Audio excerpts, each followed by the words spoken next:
The text came through while I was elbow deep in a 1972 Triumph Bonneville's engine. My hands were black with grease, and I had to wipe them 3 times on my shop rag before I could read the screen clearly. The words didn't make sense at first. I read them twice, then a 3rd time, like maybe my brain was translating them wrong. Dad, this cruise is just for us 3. Mia says you're too old, family only. I stood there in my workshop, surrounded by the smell of motor oil and old leather, staring at those words like they were written in a foreign language. Too old, family only. The phone felt heavy in my hand, heavier than any wrench I'd picked up all day. I'm 52, not ancient, not decrepit. I still ride my own bike 200 miles without breaking a sweat. I still work 10-hour days in this shop, restoring classic motorcycles that people pay good money for. But according to my son, my only son, the kid I raised, the boy I taught to ride a bike and change a tire, I was too old to be family. The Triumph sat there on its stand, patient and quiet. It had been waiting 70 years to run again. It could wait another hour. I walked out of the workshop into the house, still holding my phone. The late afternoon sun cut through the kitchen window in sharp angles. Everything looked normal. The coffee pot was still half full from this morning. Linda's gardening magazine lay open on the table. The world hadn't ended, but something had shifted. Linda was in the living room, feet tucked under her on the couch, reading something on her tablet. She looked up when I came in, and whatever she saw on my face made her put the tablet down immediately. What happened? I handed her the phone without saying anything. Watched her read it. Watched her face go still in that particular way it does when she's thinking hard and deciding what to say. Linda's always been smarter than she looks, which is saying something because she looks plenty smart, but she's got this ability to see through people's bullshit that I've never quite mastered. She read the text twice, just like I had. Then she looked up at me, and her expression wasn't what I expected. No shock, no outrage, just this tired kind of knowing. He didn't defend you, she said quietly. That's the real message, Dean. That hit harder than the text itself, because she was right. My son could have said no to Mia, could have stood up for me, could have told his wife that his father, the man who co-signed their $150,000 mortgage 6 months ago when no bank would touch them otherwise, deserved a spot on a goddamn family cruise. But he hadn't. I sat down hard in the recliner across from her. My hands were still dirty, leaving smudges on the armrests. I didn't care. I co-signed their house, I said. My voice sounded flat, distant. They couldn't get approved without me, my credit, my income verification, my signature on the line, and now I'm too old to be family. Linda set my phone down on the coffee table between us, face up so the text was still visible. Like evidence. You're not too old, she said. You're too working class. That's what this is really about. I looked at her. Mia's embarrassed by you, Linda continued, her voice taking on that edge it gets when she's done being diplomatic. She's been embarrassed since the wedding. Remember how she tried to seat us in the back? Her mechanic father-in-law who smells like gasoline can't have that too close to the important people? I did remember. I'd thought it was a mistake at the time, a seating chart mix-up, but Linda had noticed. Linda always notices. This cruise isn't about your age, she said. It's about her wanting to play happy little nuclear family without any reminders that she married into working stock. The anger hit then, hot and sudden. Not explosive. I don't do explosive. But deep, the kind that settles into your bones and stays there. I thought about that mortgage. Thought about sitting in the bank office for 3 hours while they ran my credit and verified my shop's income. Thought about the loan officer looking skeptical until she saw my numbers. Thought about signing my name on that co-signer line, making myself legally responsible for $150,000 of debt that wasn't mine. I'd done it without hesitation, because that's what fathers do. That's what family does. Family only. I picked up my phone, opened my banking app, found the mortgage account. They'd given me portal access since I was a co-signer. The house payment was current. Everything looked normal. A nice little house in a decent neighborhood. The kind of place where people mow their lawns and wave to their neighbors. The kind of place my son thought he deserved. "What are you doing?" Linda asked. I looked at her. Really looked at her. We'd been married 28 years. She knew my faces better than I did. "If they want family only," I said slowly, "let's show them what family means." She didn't ask me to explain. Didn't tell me to calm down or think it through. Just watched me with those sharp eyes that had decoded 1,000 arguments between customers and their bikes, between our son and his teenage rebellion, between truth and bullshit. "How?" she asked. "I'm a co-signer," I said. "Not a co-owner. I can remove myself from the mortgage anytime I want. That was in the paperwork. I read every page before I signed." Linda's expression didn't change, but something flickered in her eyes. Understanding, maybe. Or possibly approval. "If you remove yourself, the mortgage company will reevaluate their application," she said. It wasn't a question. She already knew. "They couldn't get approved without me before," I said. "They won't get approved without me now." The silence stretched out between us. Outside, I could hear the neighbor's dog barking. A car drove past. Normal suburban sounds. Everything normal except the text message sitting on the coffee table like a live grenade. "They'll lose the house," Linda said. "Yeah. He's your son." "Yeah." "Are you sure about this?" I thought about that text. Thought about 6 months of watching my son pull away, getting quieter during Sunday dinners, making excuses not to visit the shop. Thought about Mia's tight smiles and the way she'd redirected conversations whenever anyone asked what I did for work. Thought about the wedding seating chart. Too old. Family only. "I'm sure," I said. Linda nodded once. Then she stood up, walked to the kitchen, and came back with her laptop. She sat down next to me and opened a fresh browser tab. "If we're doing this," she said, "we're doing it right. You'll need to write a formal request to be removed as co-signer. Certified mail. We'll document everything." She was helping me.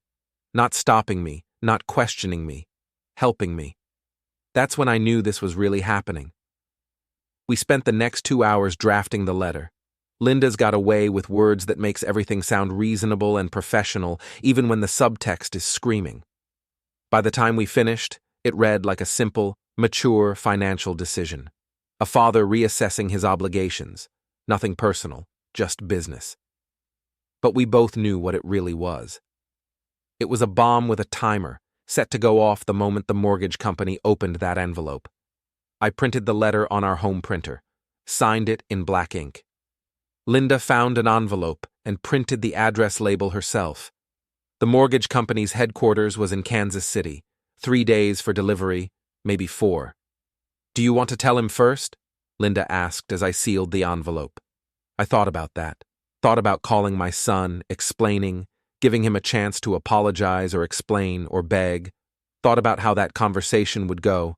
He'd make excuses, blame Mia, promise to talk to her, tell me I was overreacting, and nothing would change. "No," I said. Linda nodded. She understood. We drove to the post office together just before it closed.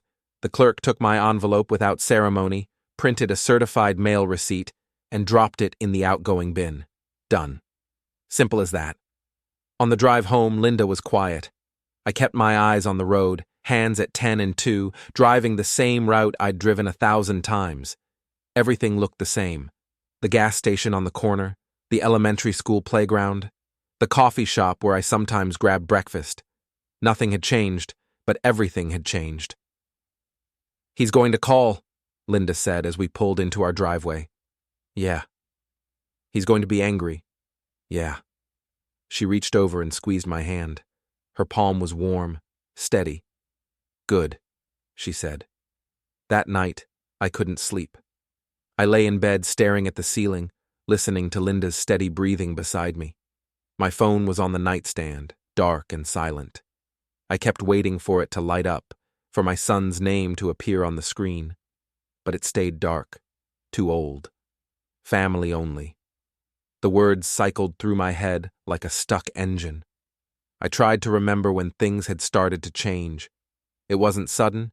It never is. Just a slow drift, little moments that didn't seem important until you looked back and saw the pattern.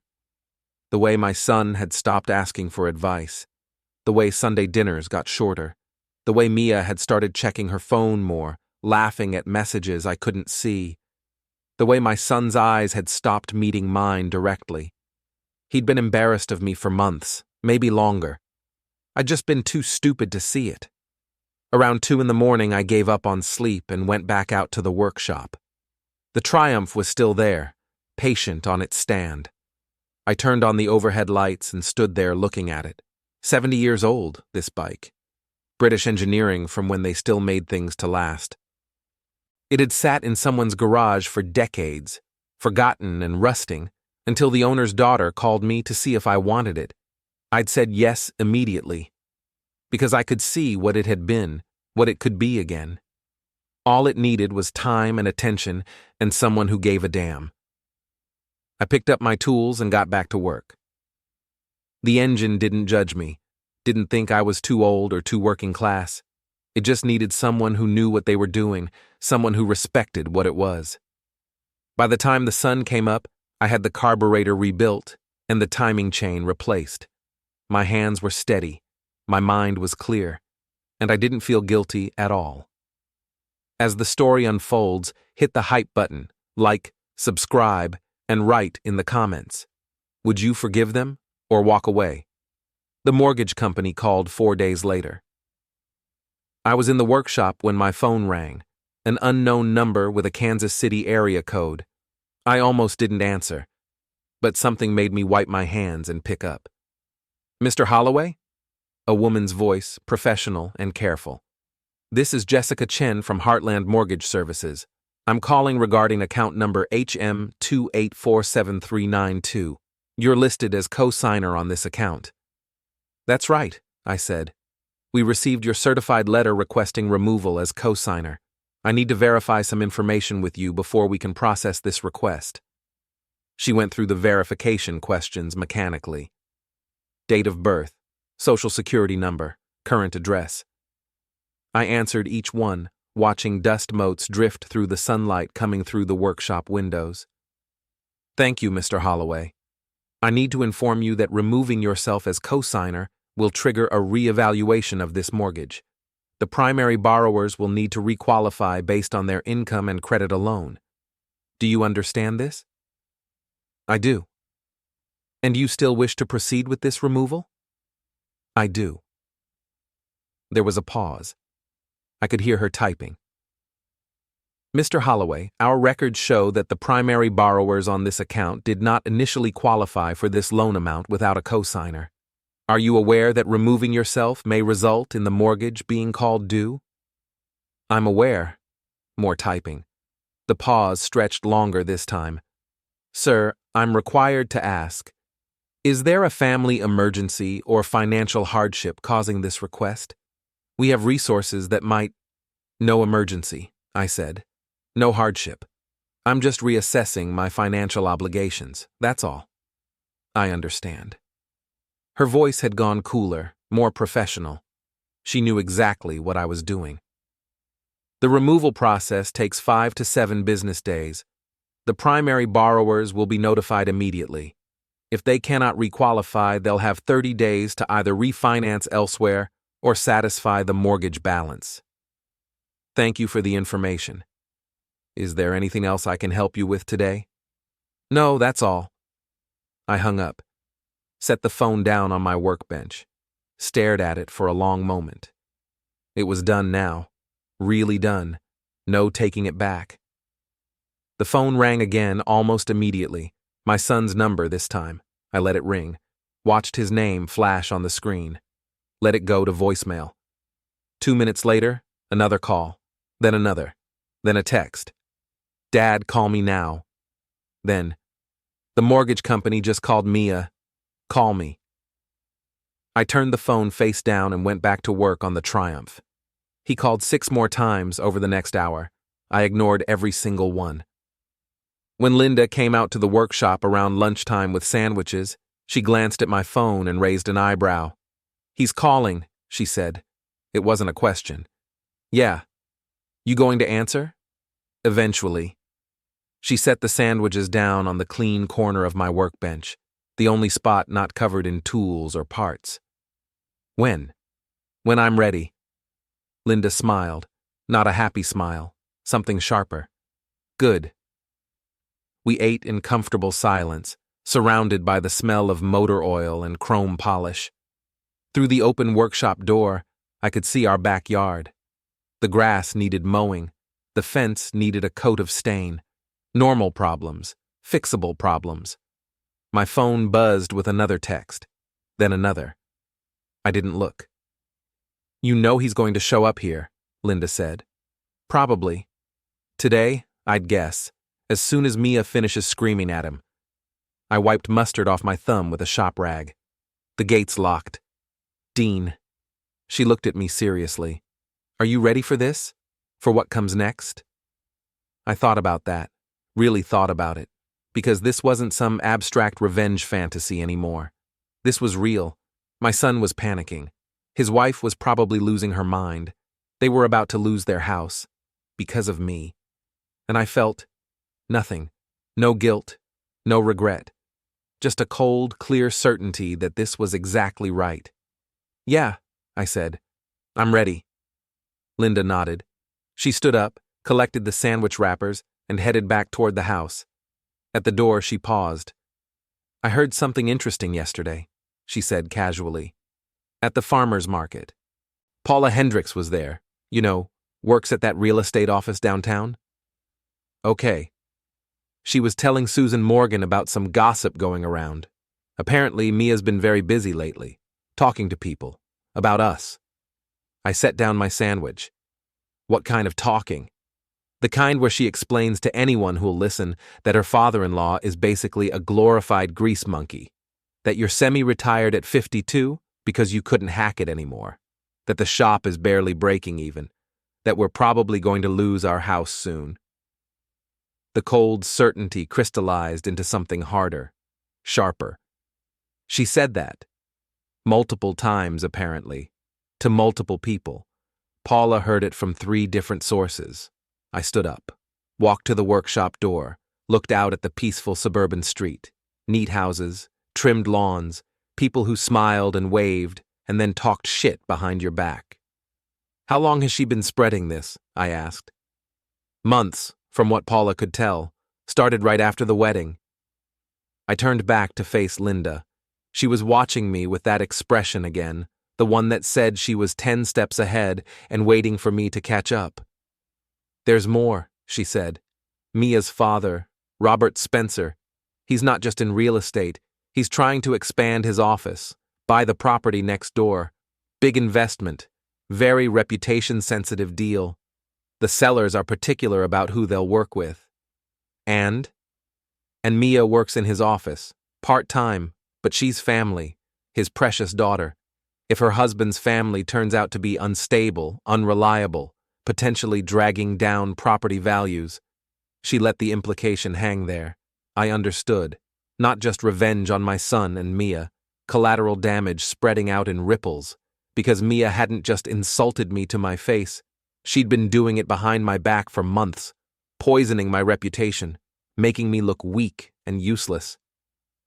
"We need to document this," I said. Linda smiled. "Already did. Paula sent me a long email this morning. Names, dates, quotes, everything." "Did she know why you wanted it?" I told her we were considering a defamation case. She was very happy to help. Apparently, Mia insulted her daughter last month, called her chunky at some charity thing. Of course she did. Mia collected enemies like some people collect stamps. My phone buzzed again. This time it was a voicemail notification. I picked it up and played it on speaker. My son's voice came through high and stressed.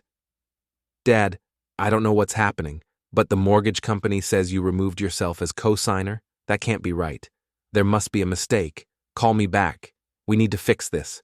Dad, seriously, call me. This isn't funny. I deleted the voicemail. The next one was less polite.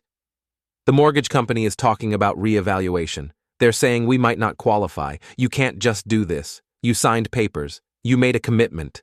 Call me back right now. Deleted. The third one. You're really not going to answer? Fine. I'm coming over. We're going to talk about this face to face because apparently you've lost your mind. I looked at Linda. Told you, she said. How long do we have? She checked her watch. They're 40 minutes away. Mia's at work until 5. So it'll be just him, and he'll be angry but trying to control it. Probably. Unless she left work early. Then they'll both show up and it'll be uglier. I considered that. Weighed my options. The smart thing would be to not be here, to avoid the confrontation until I had more leverage. But I was done being smart in the way that meant swallowing shit and smiling. I'm not leaving, I said. Good, Linda said. Neither am I. We went inside. Linda made coffee. I washed my hands thoroughly, scrubbing the grease out from under my fingernails, changed into a clean shirt, combed my hair. If we were doing this, I wasn't going to look like the burnout Mia had been describing. The coffee was almost ready when I heard a car door slam in the driveway. I looked out the kitchen window. My son's Toyota RAV4 parked at an aggressive angle. He was climbing out, already pulling his phone from his pocket. His face was red. His movements were jerky and agitated. He came alone. Small mercy. Linda poured 2 cups of coffee and set them on the kitchen table. You want me here for this? Yeah. She sat down across from me. We waited. The doorbell rang. Then again, immediately. Then 3 times in rapid succession. Subtle, Linda muttered. I got up slowly and walked to the front door. Through the peephole, I could see my son's distorted face. He looked like hell. Good. I opened the door but didn't move back to let him in. Dad, he started. You're supposed to be at work, I said. That stopped him for a second. I took the afternoon off. We need to talk. About what? His face reddened further. About what? About the mortgage.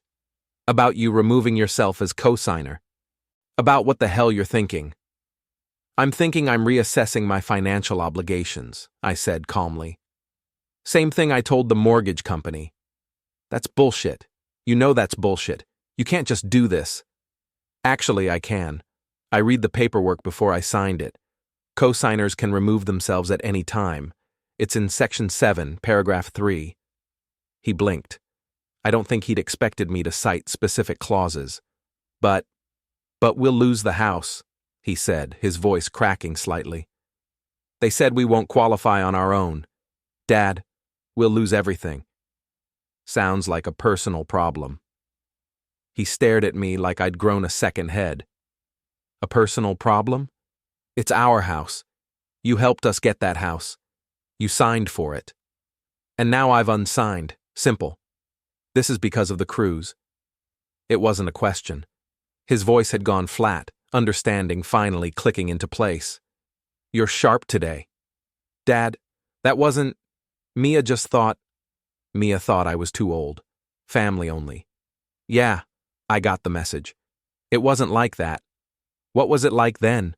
I asked. My voice stayed level, calm.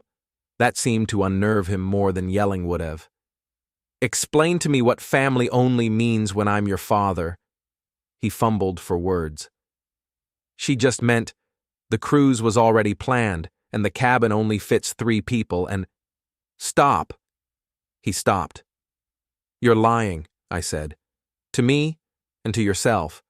The cabin size wasn't the issue. I'm the issue. I'm an embarrassment to your wife. The grease monkey father-in-law who doesn't fit in with her country club friends. That's not... I've heard the things she says about me, to other people, about how I smell like gasoline, how I'm basically retired because I'm useless, how we're probably going to lose our house. His face went pale. Who told you that? Does it matter? Is it true? Silence. Here's what's going to happen, I continued. You're going to go home. You're going to talk to the mortgage company.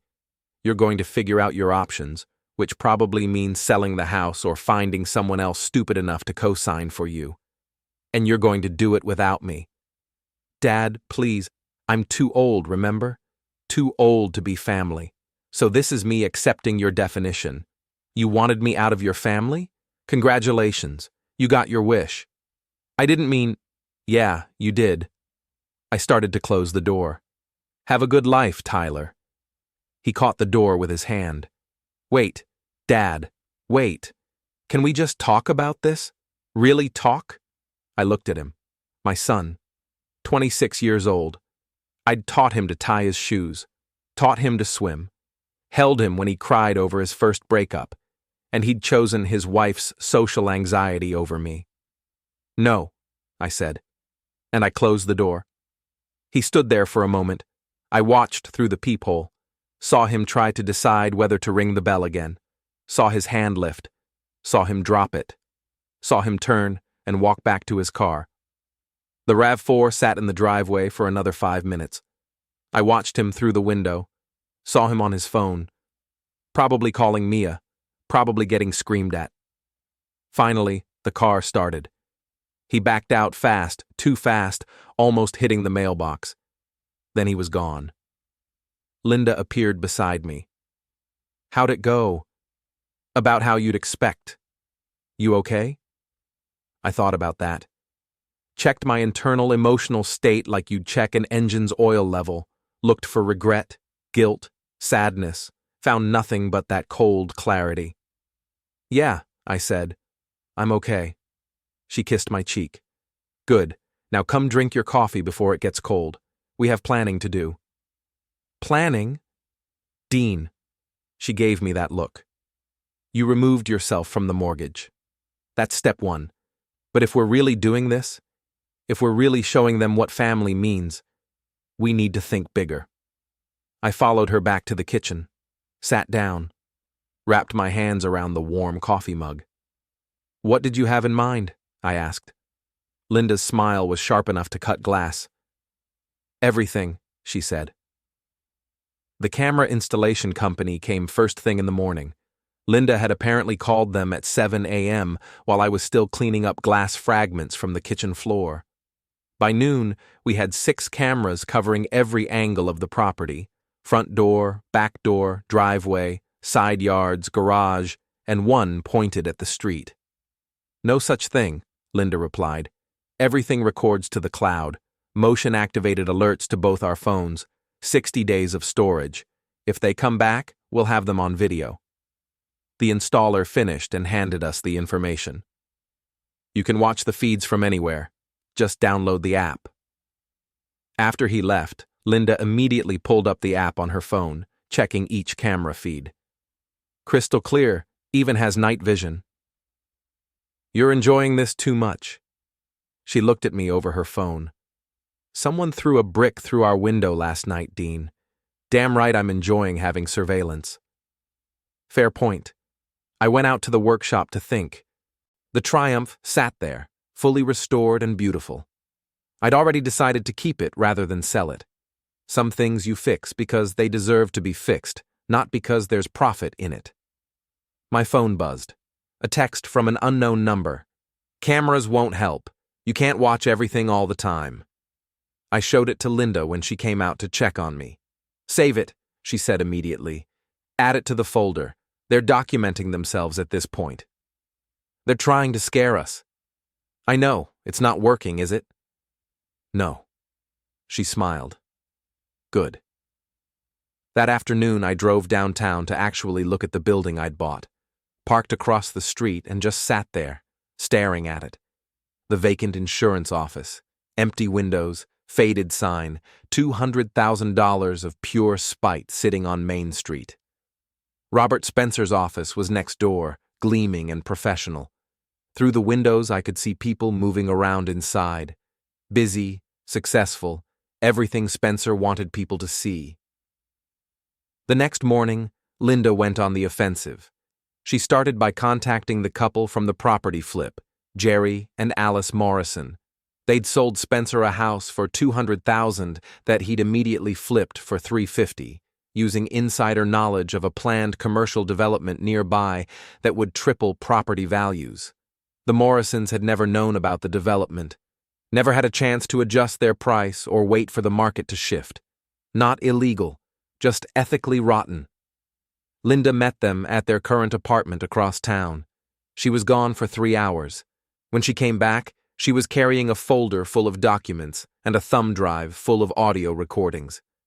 "They kept everything," she said, spreading papers across our kitchen table. "Every email, every text, every conversation they could remember. Spencer lied to them repeatedly about market conditions, told them values were dropping when he knew they were about to skyrocket. Will they go on record?" Already did. I recorded the whole conversation with their permission. "They're angry, Dean. They've been angry for 3 years. They just didn't know what to do about it." "What changed?" "I told them Robert Spencer was trying to force us out of a property we legally purchased, that he was using intimidation and threats." I looked through the papers. Emails from Spencer promising quick sales, claiming expertise in market values, pushing the Morrisons to accept lower offers. Texts showing he'd already had buyers lined up before the sale was even final, the kind of stuff that wasn't quite fraud, but felt like it. "This is good," I said. "But how do we use it?"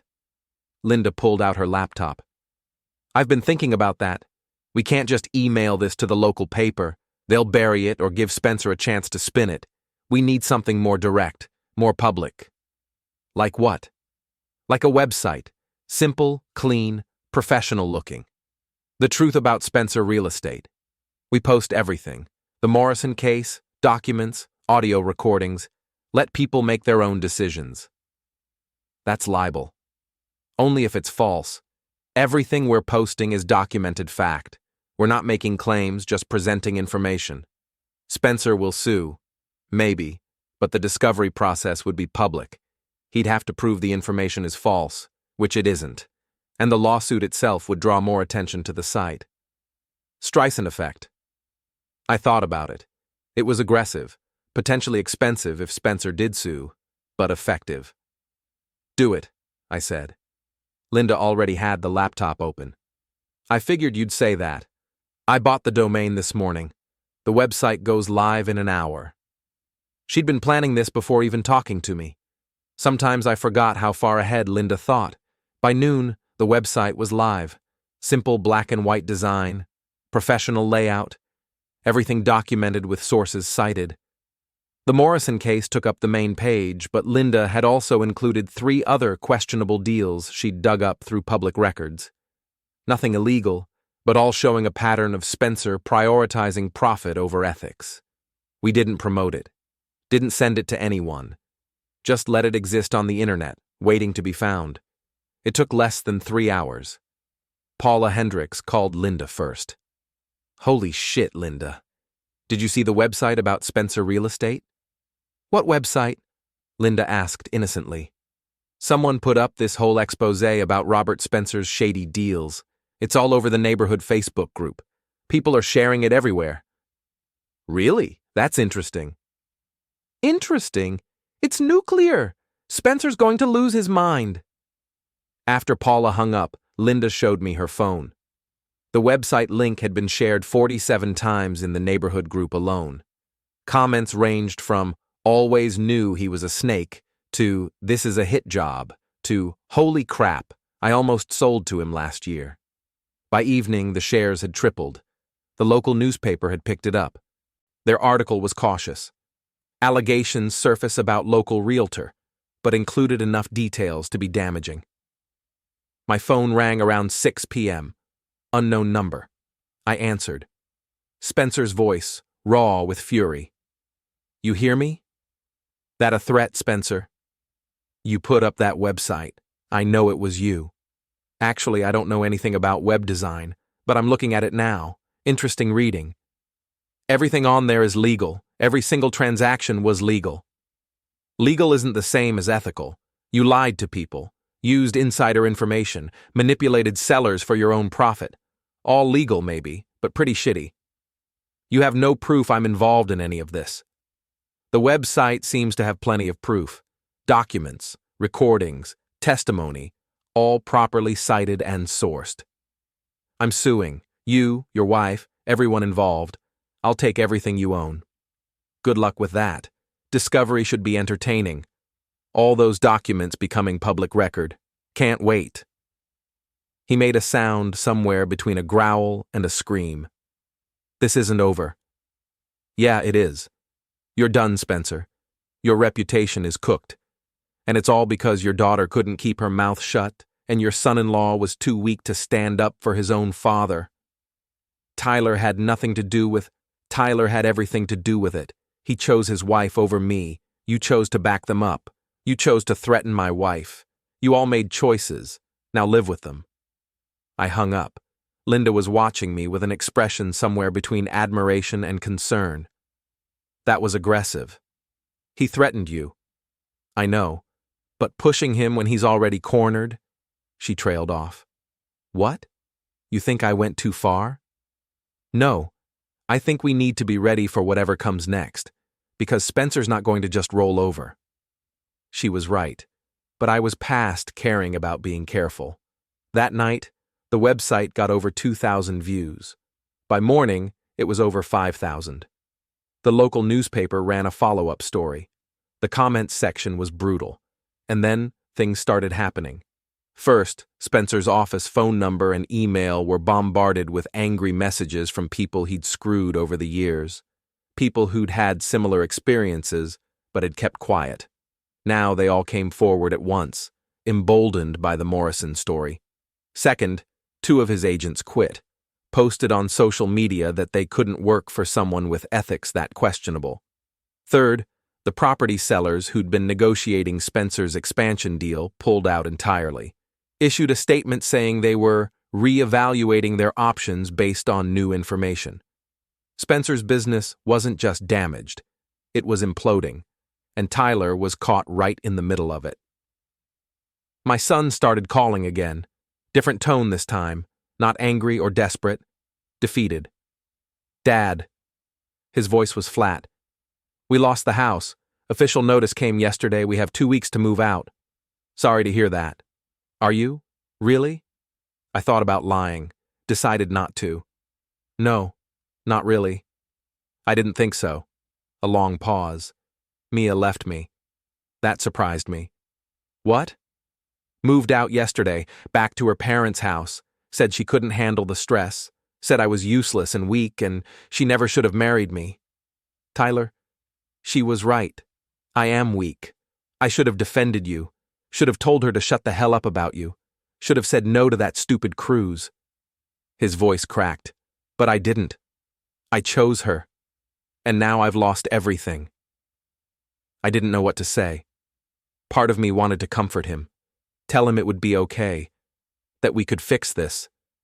But the rest of me remembered the brick through the window, the threats, the months of distance. What do you want me to say? I asked. I don't know. That you'll help me? That we can work this out? Can we? Silence. I threw the brick, Tyler said finally. Through your window. That was me. Mia talked me into it, said we needed to scare you, make you back off. I was drunk and stupid and angry. I know. You know? Melissa told me? Of course she did. He laughed bitterly. Everyone knows everything in this town. Everyone knows I'm a failure. Everyone knows Mia left me. Everyone knows Spencer's business is collapsing, and it's my fault because I married his daughter. It's not your fault Spencer's business is collapsing. That's on him. Isn't it, though? If I'd stood up to Mia from the beginning, none of this would have happened. You wouldn't have removed yourself from the mortgage. You wouldn't have bought that building. You wouldn't have destroyed Spencer's reputation. I didn't destroy his reputation. He did that himself. I just made sure people knew about it. Same difference. We sat in silence on the phone. I could hear him breathing, ragged and tired. Can I ask you something? Tyler said finally. Yeah. Was it worth it? All of this. The revenge, the damage, the scorched earth. Was it worth losing your son? The question hit harder than I expected. Because underneath the cold anger and the righteous fury, that question had been lurking. The price of revenge, the cost of teaching lessons. I don't know yet, I said honestly. Ask me in a year. I won't be around in a year. What does that mean? It means I'm leaving, this town, this state, everything. There's nothing left here for me. House is gone, wife is gone, job is probably next. I work for Spencer's business partner, and that relationship is toxic now. So I'm leaving. Going somewhere no one knows me. Starting over. Tyler, I'm not asking for help. I'm not asking for forgiveness. I'm just telling you. Because you're still my father, even if I'm not your son anymore. You'll always be my son. Will I? Because it doesn't feel that way.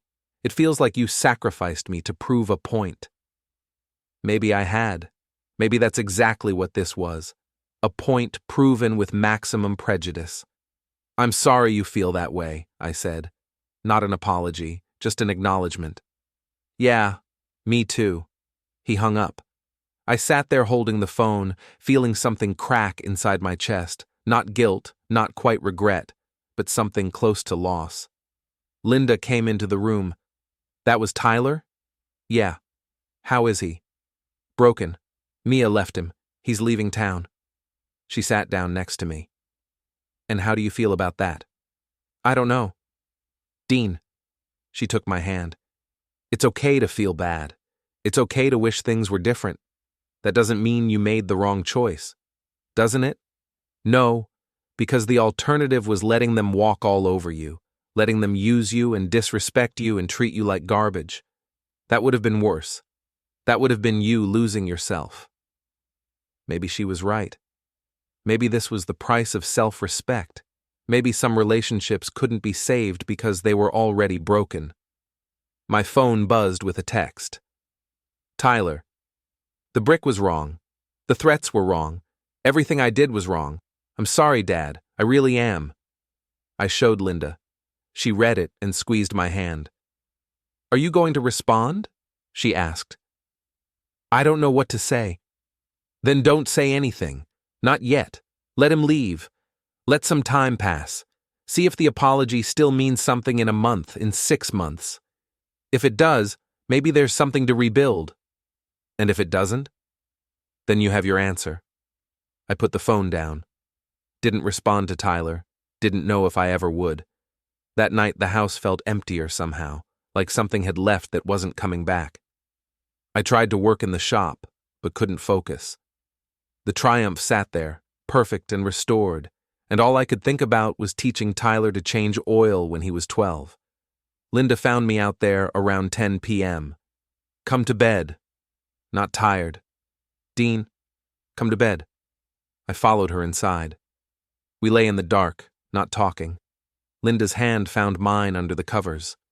Do you regret it? She asked. Which part? Any of it. All of it. I thought about that. Really thought about it. About the text message that started everything.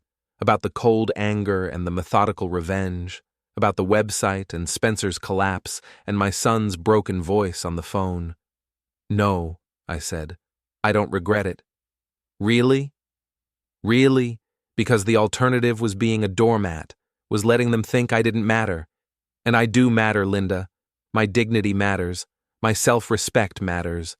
If losing my son was the price of keeping that, then... I trailed off. Then it was worth it, Linda finished. Yeah, it was worth it. She rolled over and kissed me. Not passionate, just gentle. Understanding. Okay, she said. Then we keep going. Keep going? Finish what we started. He's still got connections, still got money. If we're really doing this, we need to make sure he can't recover and come at us again. What did you have in mind? Her smile was visible even in the darkness. I've been saving the best for last. That expansion property Spencer wanted? The one he lost because you bought the building next door? There's more to that story. What do you mean? I mean, Spencer knew about the planned commercial development because he's on the planning commission. He had insider information about the zoning changes that would increase property values. Using that information for personal profit is illegal, Dean. It's called insider trading in real estate terms. You have proof? I have meeting minutes showing Spencer was present when the development plans were discussed. I have emails showing he started pursuing the property 2 days later. I have timeline documentation that makes his knowledge and actions undeniable. Where did you get all this? Public records. Planning commission meetings are public. Email records from official business are obtainable through FOIA requests. I've been compiling it for days. And you didn't tell me? I wanted to be sure, but now I am.